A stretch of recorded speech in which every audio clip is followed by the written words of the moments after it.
everyone. Thank you very much for joining my Capstone presentation. The Capstone focus on assessing the impacts of distant water fishing on the livelihoods and food security of small-scale fishers and fishmongers in Liberian coastal communities. My name is Nathaniel Kollie, a coastal sustainability leader from Liberia, West Africa, and a second-year master's student in the Coastal Science and Policy program here at the University of California, Santa Cruz.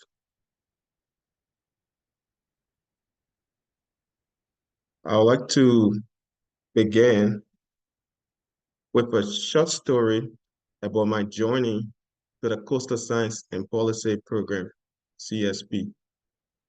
Dating back in 2021, I was afforded the opportunity to work with Conservation International as the Blue Oceans Program Coordinator.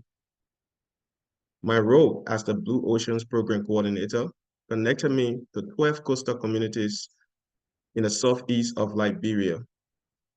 Working with these communities, specifically on one of the Blue Oceans Program thematic areas, which is sustainable fishing, I deeply understood some of the critical issues that these coastal communities are faced with.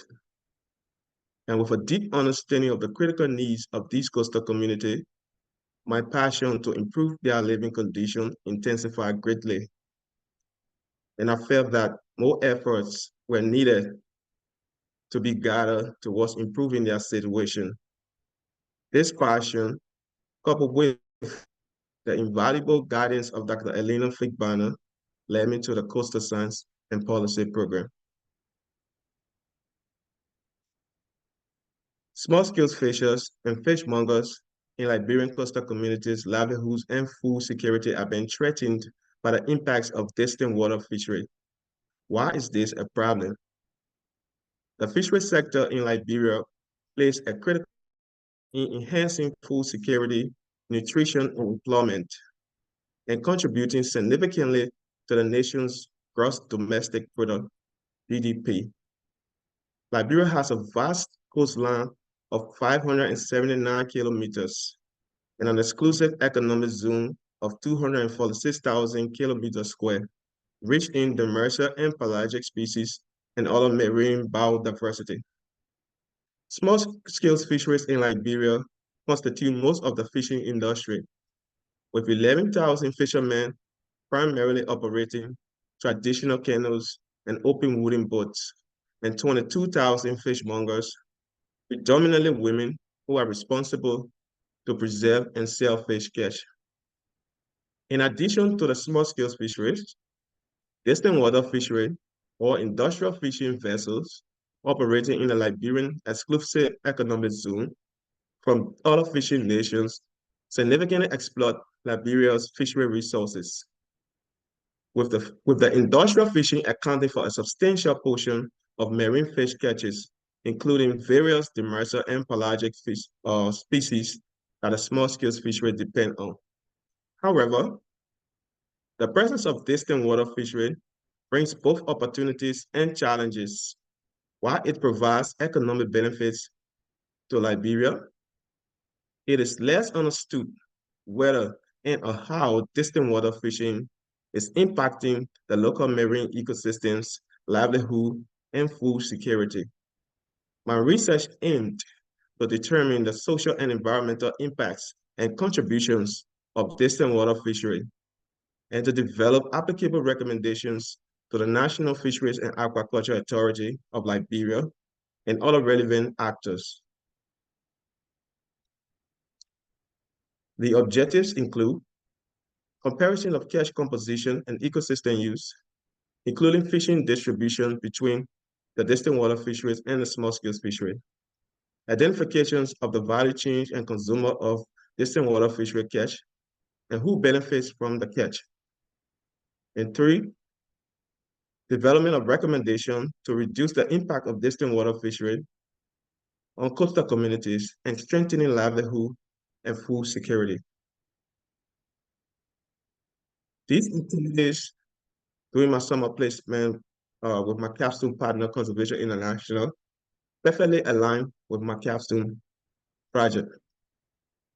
Conference activities include developing a training curriculum on small-scale fisheries for the University of Liberia, emerging Department of Fisheries and Aquaculture Science. Final discussion on the role of academia in evidence-based research. And I also collaborated with other research teams. I collaborated with the University of California, Santa Barbara Brand School, Duke University, Conservation International Center for Oceans, and the University of Liberia. This institution interests to foster sustainable fishery management in Liberia, and specifically to deep dive into the issues of distant water fisheries in Liberia, perfectly aligned with my capstone. I also conducted stakeholder engagement with relevant actors in the fishery sector. Consistent with my objectives, I use the following approaches. I focus my literature review on catch composition, including species diversity and the abundance of species targeted by both the small-scale fisheries and distant water fishery. To further deepen my understanding of the catch composition of the small-scale fisheries and distant water fishery, I also conducted stakeholder engagement with key informants, including the National Fisheries and Aquaculture Authority, Liberia Maritime Authority, Environmental Protection Agency of Liberia, Liberia Artisanal Fishermen Association, and the Liberia Institute for Statistics and Geoinformation Services and Conservation International. This discussion informed my subsequent interview and gained insight and support through the capstone.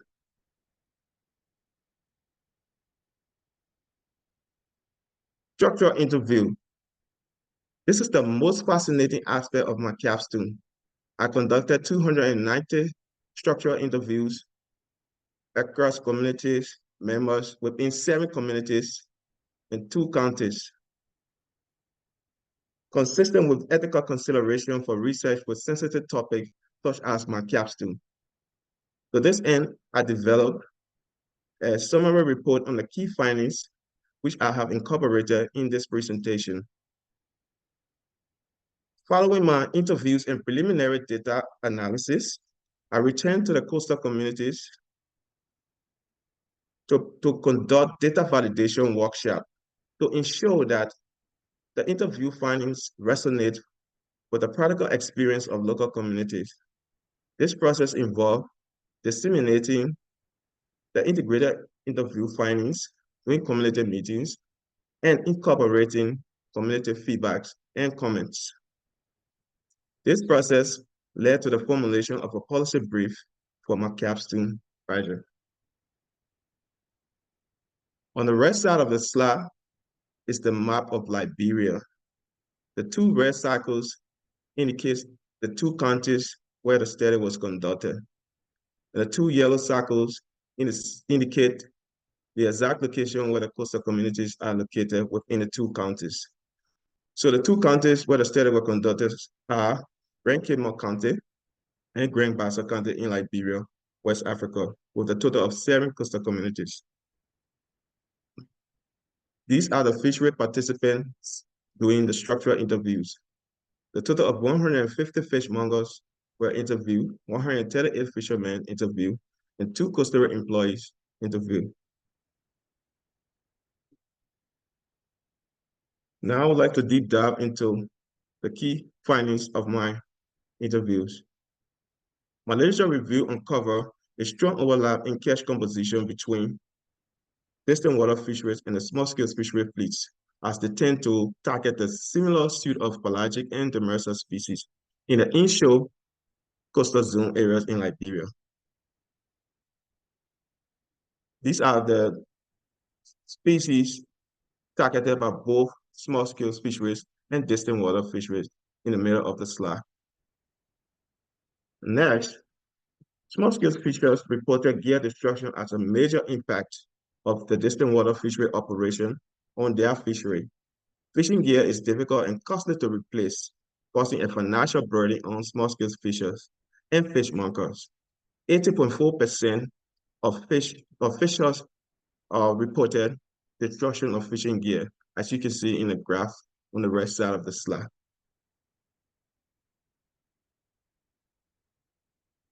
Also, one of the most pressing issues fishermen, fishmonger, and consumer face is the noticeable decline in fish stock. Fishermen and fishmonger, the front line of the small-scale fishery, overwhelmingly reported a reduction in fish availability directly affecting their ability to sustain fishing and selling activities. 89.9% of fishermen and 99.3% fishmonger perceive that distant water fishery causes a reduction in local fish stock. Lack of contribution to food security. This pie chart supports the assertion that distant water fishery primarily prioritize export-oriented practices, effectively draining resources away from fishermen and fishmonger and consumer. 55.3% of fishmonger reported. And lastly, 91.3% of fishermen believe that distant water fishery is dramatically reducing what is left for local fishing operations and causing a shortage in local markets, resulting in rising fish price. On the other hand, there's a more economic burden on mongers rather, and consumer as a result of this situation. 96.7% of fishmonger reported increase in fish price. Recommendations. Taking into account all of these findings during my structured interviews and coupled with the community validation workshop with community, the following recommendations were created or developed. So in a nutshell, this is the exact recommendations that I intend to present to the National Fishery and Aquaculture Authority and other relevant actors.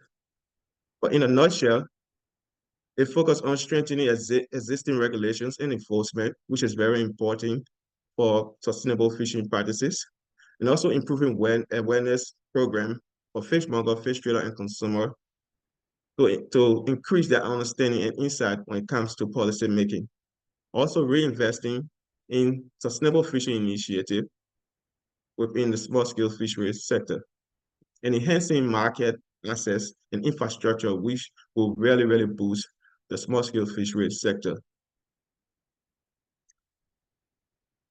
Next step and pathway. So I look forward to giving back to community, and the way I think is necessary to do it is to get involved into advocacy, but with specific focus on coastal management, such as coastal resilience, and then giving back to community through academia by conducting lectures at various universities and colleges that are offering fisheries science and aquaculture. And also, I intend to kickstart an organization that will focus on coastal management, sustainable fishery management, marine conservation, and climate change adaptation. I'd like to take this time to extend special acknowledgement to my academic advisors and in-country mentor,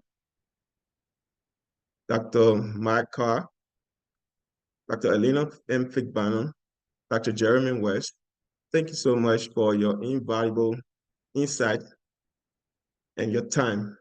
Your time and efforts remain highly significant. And to Mark Olano of Conservation International, thank you so much for your support in country.